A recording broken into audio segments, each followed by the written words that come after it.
పరిపాలన చేతకాకే సీఎం రేవంత్ రెడ్డి రాష్ట్రం దివాళా తీసిందని మాట్లాడుతున్నారని మండిపడ్డారు బీజేపీ ఎంపీ ఈటెల రాజేందర్. తెలంగాణ ప్రజలు తలదించుకునేలా ఆత్మస్థైర్యాన్ని దెబ్బతీస్తున్నారని ఆగ్రహం వ్యక్తం చేశారు.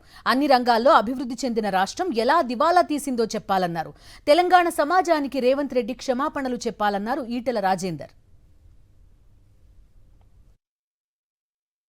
ఒక వ్యక్తిని దృష్టిలో పెట్టుకొని, ఒక పార్టీని దృష్టిలో పెట్టుకొని ఇవాళ ఇది దివాళా తీసిందని చెప్పి పదే పదే చెప్పడం ద్వారా ఆయన దివాళా కోరుతనమేందో అర్థమైపోయింది. పరిపాలించే చేతగాక, చేవలేక, అనుభవం లేక, ఏది మాట్లాడనో ఏది మాట్లాడకూడదో, ఏది చేయాలనో ఏది చేయకూడదో ఆ గంభీరత లేనటువంటి రేవంత్ రెడ్డి ఇవాళ చివరికి తెలంగాణ రాష్ట్రాన్నే ఒక దివాళాకోరు రాష్ట్రంగా, తెలంగాణ ప్రజల్ని ఎందుకు పనికిరాని వాళ్ళుగా ఇవాళ చిత్రీకరించే ప్రయత్నం చేయడాన్ని తీవ్రంగా ఖండిస్తున్నాం.